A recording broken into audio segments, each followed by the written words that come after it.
Assalamualaikum warahmatullahi wabarakatuh. Perkenalkan, saya Cindy Aulia Widarti dengan NIM 221061004 dari Prodi Akuntansi Fakultas Ekonomi dan Bisnis Universitas Dirgantara Marsekal Surya Dharma. Di sini saya akan mempresentasikan materi terkait strategi tata letak untuk memenuhi tugas mata kuliah Manajemen Operasional dengan dosen pengampu Ibu Vera Sylvia Saragi Sitio, MPMBA. Berikut ada pengertian tata letak. Tata letak merupakan keputusan penting yang menentukan efisiensi operasi secara jangka panjang. Tata letak adalah keputusan mengenai penempatan mesin-mesin pada tempat terbaik, yaitu dalam pengaturan produksi, kemudian kursi dan meja-meja pada pengaturan kantor, kemudian pusat pelayanan dalam pengaturan rumah sakit atau departemen store. Selanjutnya ada perencanaan tata letak. Layout atau tata letak merupakan satu keputusan yang menentukan efisiensi sebuah operasi dalam jangka panjang. Banyak dampak strategis yang terjadi dari hasil keputusan tentang layout. Di antaranya kapasitas, proses, fleksibilitas, biaya, kualitas lingkungan kerja, kontrak konsumen, dan citra perusahaan. Layout yang efektif membantu perusahaan mencapai sebuah strategi yang menunjang strategi bisnis yang telah ditetapkan di antara diferensiasi, biaya rendah maupun respon cepat. Tujuan utama dari tata letak yaitu ingin dicapai dalam perencanaan tata letak fasilitas pabrik pada dasarnya adalah untuk meminimumkan biaya atau meningkatkan efisiensi dalam pengaturan segala fasilitas produksi dan area kerja. Adapun tujuan tata letak lainnya yaitu yang pertama ada menggunakan ruang yang tersedia seefektif mungkin, kedua meminimumkan jarak angkut dan biaya penanganan bahan, ketiga menciptakan keseimbangan dalam proses produksi, keempat menyederhanakan proses produksi, kelima mendorong semangat dan efektivitas kerja karyawan. Yang keenam, menjaga keselamatan kerja dan barang-barang yang sedang diproses. Kemudian yang terakhir, menghindari berbagai bentuk pemborosan. Adapun 5 manfaat dari layout, yang pertama yaitu meningkatkan jumlah produksi. Tata letak fasilitas pabrik yang baik akan memberikan kelancaran proses produksi dan akhirnya akan memberikan output yang lebih besar. Kemudian yang kedua, mengurangi waktu tunggu. Tata letak fasilitas pabrik yang baik akan memberikan keseimbangan beban dan waktu antara satu mesin dengan mesin atau departemen dengan departemen yang lain. Keseimbangan ini akan dapat mengurangi penumpukan bahan dalam proses dan waktu tunggu antara satu mesin dengan mesin yang lainnya. Kemudian yang ketiga, efisiensi penggunaan fasilitas. Tata letak fasilitas pabrik yang terencana baik dapat menciptakan pendayagunaan elemen produksi seperti tenaga kerja, mesin, maupun peralatan yang lain lebih efektif dan efisien. Yang keempat, mempersingkat waktu proses dengan memperpendek jarak antara satu mesin dengan mesin yang lain atau antara satu operasi dengan operasi yang lain dan mengurangi penumpukan bahan dalam proses atau mengurangi waktu tunggu. Terakhir, meningkatkan kepuasan dan keselamatan kerja. Pengaturan tata letak fasilitas pabrik secara baik akan meningkatkan suasana ruang dan lingkungan kerja yang nyaman, aman, tertib dan rapi sehingga kepuasan dan keselamatan kerja akan dapat lebih ditingkatkan. Adapun hal yang harus dipertimbangkan dalam desain tata letak. Yang pertama, ada utilisasi ruang dan peralatan, kemudian aliran informasi, barang atau orang yang lebih baik. Penentuan tata letak harus memperhatikan kelancaran komunikasi antar divisi, misalnya jarak antar ruang. Manajer harus memutuskan peralatan yang akan digunakan, contoh, ban berjalan, kereta otomatis untuk mengirim dan menyimpan bahan. Ban berjalan adalah ban atau sabuk yang terhubung ke dua atau lebih katrol yang berputar yang digunakan untuk mengangkut material. Kemudian ada perencanaan tata letak atau layout. Berikut adalah beberapa hal yang dapat membantu dalam perencanaan layout. Yang pertama, atap cukup tinggi. Hal ini akan memudahkan perusahaan di dalam mengatur penerangan dan sirkulasi udara. Kemudian, gang-gang cukup besar. Hal ini akan memudahkan arus barang dan manusia, dan juga memudahkan perawatan fasilitas perusahaan. Kemudian daya tahan lantai dan bangunan sangat berguna apabila perusahaan memilih bangunan berlantai lebih dari satu atau bangunan bertingkat. Penting juga bila perusahaan menggunakan mesin atau fasilitas lain yang berat. Selanjutnya, dudukan mesin yang fleksibel. Penting untuk memudahkan perawatan dan pergantian mesin. Yang terakhir, fleksibel untuk kondisi emergensi dan lain-lain. Berikut adalah tujuan perencanaan dari tata letak. Yang pertama yaitu pemanfaatan fasilitas dan peralatan dengan optimal, terutama bagi perusahaan yang tidak memiliki lahan atau bangunan yang luas. Kemudian yang kedua, aliran manusia dan material menjadi lancar. Yang ketiga, pemakaian ruang dengan efisien dalam arti memudahkan pergerakan bahan dan manusia. Yang keempat, memberi ruang gerak yang cukup untuk kelancaran dan kenyamanan operasional perusahaan. Yang kelima, biaya investasi dan produksi yang rendah. Yang keenam, fleksibilitas untuk perubahan. Yang ketujuh, keselamatan kerja. Yang kedelapan, suasana kerja yang baik. Yang kesembilan, penggunaan tenaga kerja dan persediaan yang efisien. Berikut adalah 5 hal yang harus diperhatikan dalam tata letak.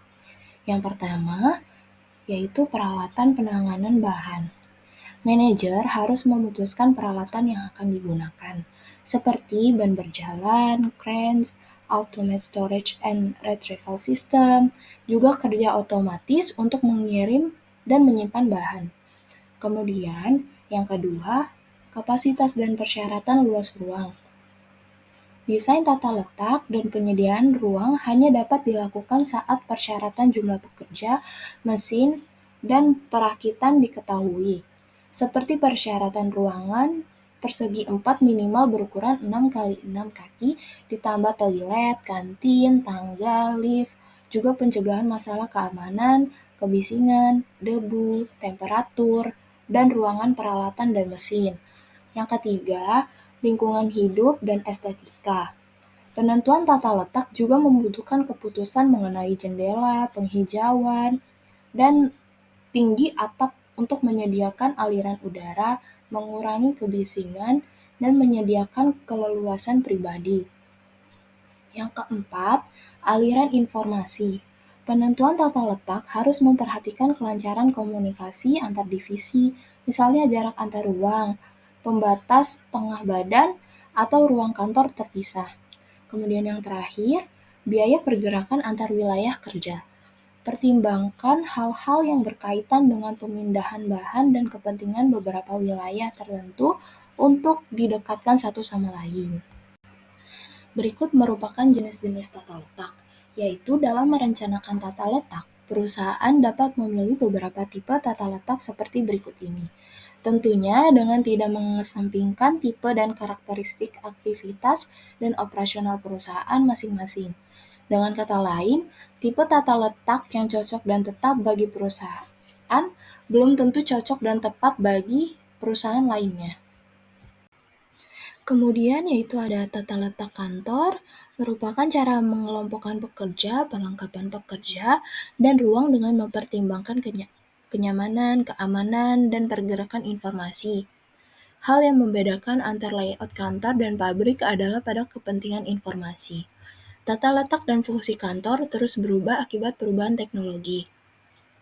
Walaupun demikian, analisis tata letak kantor masih memerlukan pendekatan berbasis tugas, korespondensi lewat kertas, kontrak, dokumen hukum, dokumen klien, naskah cetak, gambar, dan desain masih memegang peran besar di banyak kantor.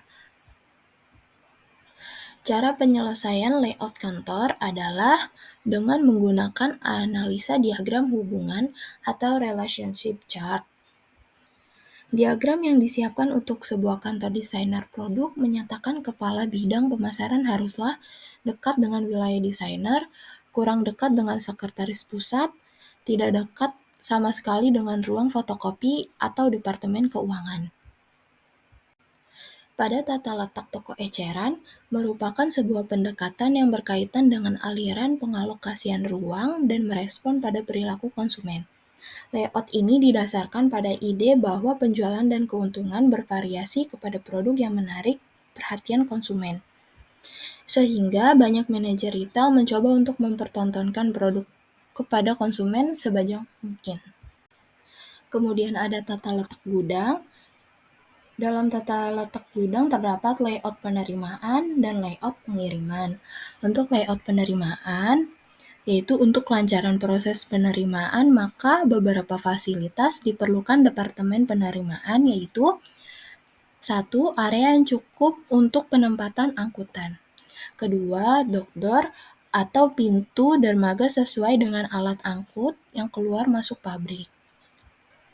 Kemudian ada duckboard, suatu alat sebagai jembatan penghubung antara lantai dock dan lantai trailer untuk memudahkan perpindahan material dari trailer ke dock.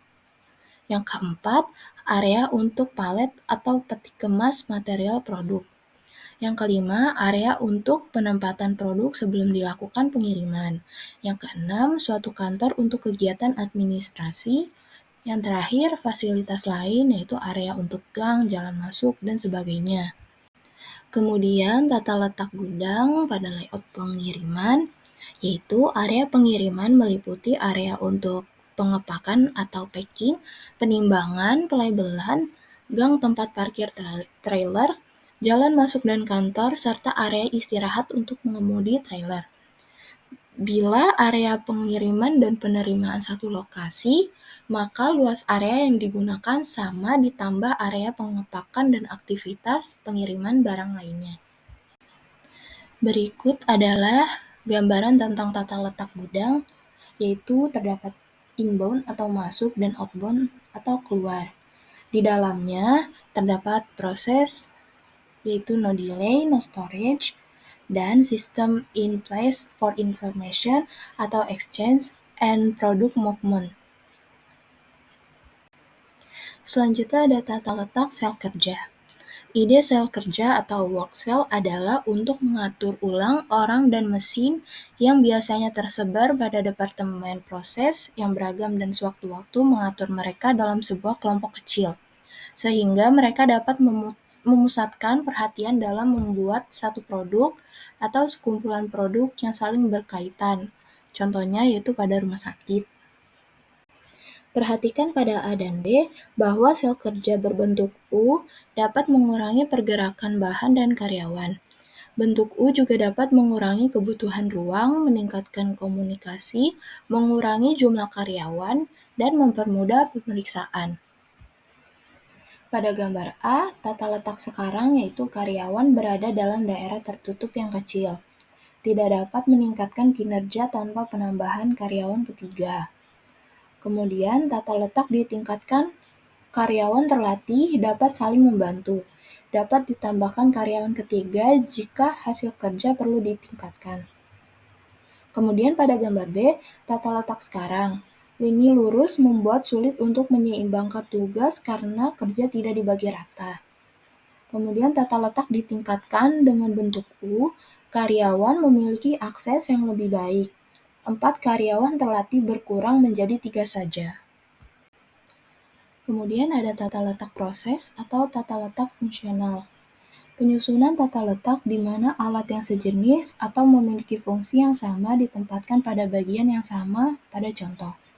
Perusahaan membuat roti, perusahaan mebel, bengkel. Pada keterangan gambar yaitu A, ruangan dengan kumpulan alat ukur, B, sebagai ruangan dengan kumpulan alat penghalus, C, kumpulan alat pengecatan, D, kumpulan alat pemotong. Selanjutnya ada tata letak atau layout produk. Tata letak ini untuk proses produksi standar dan massal.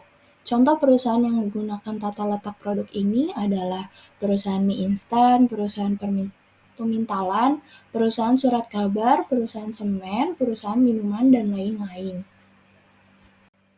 Berikut adalah gambaran alur tentang tata letak dengan contoh pelayanan produk roti. Yang pertama yaitu pesanan dibaca di layar video, kemudian yang kedua pemanggangan roti selama 11 detik. Nah, di meja nomor 2 terdapat roti. Alat yang ditunjuk adalah alat pemanggangan. Selanjutnya pada proses ketiga, perakitan dengan bumbu selama 20 detik. Kemudian yang keempat, pembungkusan daging dengan roti selama 14 detik. Biasanya pada jam sibuk jumlah pekerja ditambah. Nah, di dalam proses keempat terdapat oven untuk memanggang daging. Kemudian yang kelima, pesanan langsung diambil. Di dalam proses kelima yaitu terdapat daerah panas. Yang keenam, pelayanan pelanggan atau pemesanan dan pembayaran selama 45 detik. Selanjutnya ada layout kelompok, adalah susunan komponen untuk proses produksi diletakkan di dekat tempat proses produksi dilaksanakan. Contohnya universitas, tempat hiburan. Yang terakhir ada layout posisi tetap. Jika dalam layout lain, produk yang bergerak sesuai tahapan produksinya, maka pada tata letak jenis ini justru produk tidak bergerak. Bahan baku dan alat produksilah yang mendatangi produk. Contohnya, bengkel industri pesawat, kapal, kereta, pembuatan kapal, jalan raya, jembatan, dan rumah. Perusahaan memilih tata letak ini diantaranya adalah karakteristik produk yang tidak bisa dipindahkan, kemudian risiko pemindahan, yang ketiga, perlunya ketelitian. Sekian presentasi materi tentang strategi tata letak yang dapat saya sampaikan. Kurang lebihnya mohon dimaafkan. Terima kasih. Wassalamualaikum warahmatullahi wabarakatuh.